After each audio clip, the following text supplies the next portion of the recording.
फाजिल, आप कहाँ हैं? वो इंस्पेक्टर गुड़िया का बयान लेने पहुंच गया है। बस मैं 10 मिनट में पहुंच रहा हूं, बीवी को जवाब देकर उसने राब्ता मुनक़ते कर दिया। वो उस वक्त इस्माइल शाह के ठिकाने की तलाशी लेकर आ रहा था, मगर वहां वो कोई भी ऐसी चीज पाने में नाकाम रहा था जो उसे इस्माइल शाह की तलाश में मदद दे सकती। नूरल, टाइम क्या हुआ है? वो फ्रंट सीट पे बैठे नूरल से मुखातिब हुआ। 5 मिनट ऊपर 9 है सेठ साहब। ड्राइवर, गाड़ी थोड़ी तेज चलाओ। और ड्राइवर ने जी सेठ साहब कहते हुए स्पीड बढ़ा दी। वो घर से थोड़ी दूर था कि एक मर्तबा फिर मोबाइल की घंटी बजी। स्क्रीन पे डेवी का नाम चमकते देखकर उसने जल्दी से कॉल रिसीव की। फरमाएं डेवी साहब। वो चहका। बेटी की बाखैरियत वापसी ने उसके चिड़चिड़ेपन को दूर कर दिया था। सेठ साहब, मैं ब्लू लैंड में हूँ। ब्लू लैंड उसकी एक खूबसूरत कोठी थी जहाँ उसके अहम और खसूसी मेहमान ठहरते थे। अरे क्या कह रहे हो भाई, आप किस टाइम पहुँचे? अभी थोड़ी देर ही हुई है। बस मैं चंद मिनट में पहुंच गया। राब्ता मुनक़ते करके वो ड्राइवर से मुखातिब हुआ। ब्लू लैंड चलो। जी सेठ साहब। उसने नजदीकी यू टर्न से गाड़ी वापस मोड़ दी। फाजिल खान घर का नंबर डायल करने लगा। राब्ता होते ही वो बोला, रक्षंदा, मुझे कुछ देर हो जाएगी। थानेदार को बेबी का बयान लेने दो, इस दौरान तुम साथ मौजूद रहना। और दूसरी तरफ से ठीक है की आवाज सुनते ही उसने राब्ता मुनक़ते कर दिया। थोड़ी देर बाद वो ब्लू लैंड पहुंच गए थे। गुड मॉर्निंग डेवी साहब। ड्राइंग रूम में दाखिल होते ही उसने खुशगवार लहजे में कहा। आइए सेठ साहब। डेवी उसके इस्तकबाल के लिए खड़ा हो गया। मुआनका करके वो आमने सामने बैठ गए थे। सेठ साहब एक बहुत बड़ा गिल्ला लेकर हाजिर हुआ था। खुदा खैर करे डेवी साहब, इतना बड़ा हादसा हो गया और आपने हमें इत्ला ही नहीं दी। आखिर को तुम्हारी बेटी हमारी भी कुछ लगती है। डेवी साहब, कोई इतना बड़ा मसला नहीं था, इसलिए आपको परेशान करना जरूरी नहीं समझा। डेवी के मुंह से बेटी के अगवा की खबर सुनकर उसे हैरानी हुई थी। ये तो आप इसलिए कह रहे हैं ना कि आपको ये मालूम ही नहीं है कि बेबी कितने खतरनाक गिरोह के शिकंजे से निकलकर आई है। गिरोह? कहाँ था डेवी साहब? एक ही कंजर है, पुरानी दुश्मनी का बदला चुका रहा था, लेकिन अब उसके साथ मैं जो कुछ करूंगा उसकी नस्लें भी याद रखेंगी। इसी बात का तो रोना है सेठ साहब कि आप असल हकाइक से ला इल्म हैं। आपने उसे वही पहले वाला इस्माइल शाह समझा हुआ है, हालांकि अब उसकी पुश्त पनाही एक बहुत बड़ा गिरोह कर रहा है। वरना तेरा क्या ख्याल है, बेबी को अगवा करके वो हमारे अताब से बच सकता था? ये कैसे हो सकता है? फाजिल अकलाया। ऐसा ही है, और बुरा ना माने तो मैं कहना चाहूँगा कि उसमें सरासर आपकी बेवकूफ़ी है।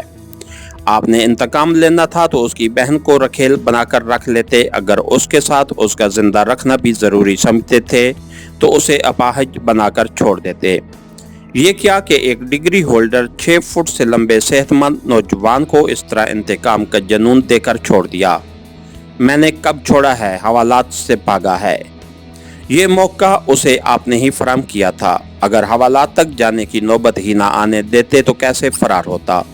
बहरहाल आप गड़े मुर्दे उखाड़ने से कुछ नहीं हासिल होने वाला। उसका हल सोचो कि क्या किया जाए। सुलह? मैं समझा नहीं। फाजिल खान के लहजे में हैरानी थी। आपको इस्माइल शाह से सुलह करनी पड़ेगी। ऐसा नहीं हो सकता डेवी साहब।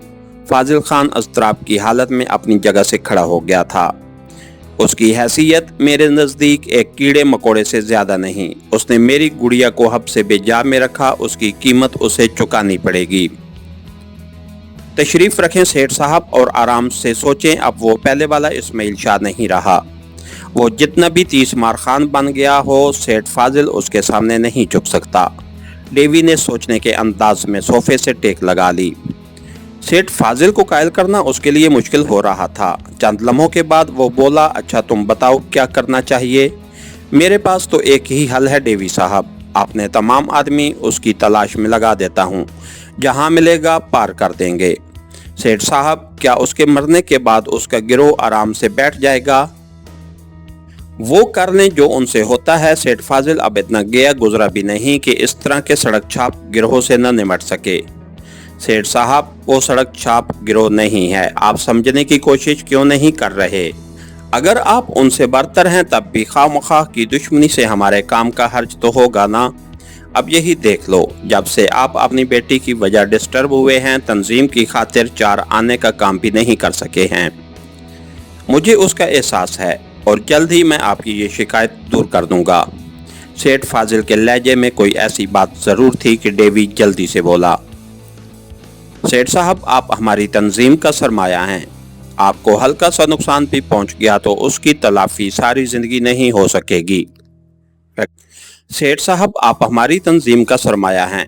आपको हल्का सा नुकसान भी पहुंच गया तो उसकी तलाफी सारी जिंदगी नहीं हो सकेगी। इसलिए मैं मशवरा दे रहा था कि आप बेफायदा दुश्मनियों से इज्तनाब करें। बाकी अगर आपको ये मंजूर नहीं है तो इस बात पे मैं आपको कभी भी मजबूर नहीं करूंगा। मेहरबानी डेवी साहब, फाजिल खान सपाट लहजे में बोला।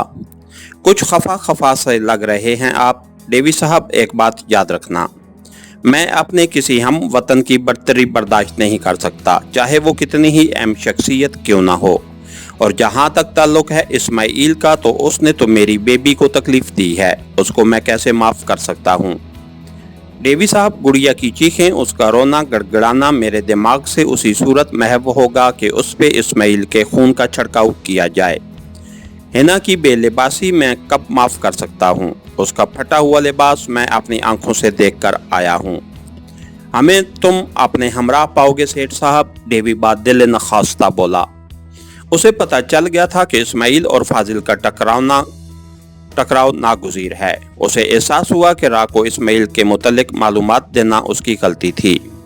उसे पहले फाजिल खान का इंदिया लेना चाहिए था। इस तरह इस्माइल के मामले में उसकी हट दर्मी जाहिर हो जाती और डेवी खामोशी से इस्माइल शाह को रास्ते से हटा देता कि बड़े फायदे के लिए छोटी मोटी कुर्बानियां देनी पड़ती हैं, और इस्माइल शाह से तो यूं भी उसे बराह रास्त कोई फायदा नहीं पहुंच रहा था। इन कीड़ों से निपटना मैं जानता हूं डेवी साहब, आपको तकलीफ करने की ज़रूरत नहीं। पहले बेख्याली में उसे डंक मारने का मौका मिल गया था, अब उसकी ऐसी कोई भी कोशिश कामयाब नहीं होगी। और आप बेफिक्र रहें, मैं चंद ही दिनों में गुज़िश्ता अय्याम की तलाफी कर दूंगा।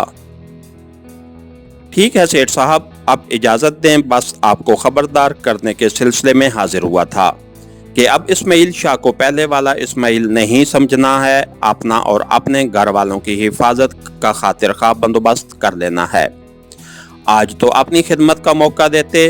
फाजिल खान के लहजे का रस्मीपन नुमाया था। डेवी को महसूस हुआ कि उसकी बात को फाजिल खान ने बहुत शिद्दत से महसूस किया है, मगर जो होना था वो हो चुका था। यूं भी कमान से निकला तीर और मुंह से निकली बात वापस नहीं आती। उसने खड़े होकर कहा, शुक्रिया सेठ साहब, फिर कभी सही, और सेठ से हाथ मिलाकर वो बाहर के जानिब चल दिया। फाजिल ने उसे दरवाजे तक रुखसत करने की ज़हमत नहीं की थी। इसके साथ ही हमारी आज के एपिसोड का इख्तिताम हुआ। कहानीकार चैनल को लाइक कीजिए, सब्सक्राइब कीजिए और बेल आइकन को प्रेस कर दीजिए ताकि हर आने वाली नई वीडियो आप तक बर वक्त पहुंच सके। शुक्रिया।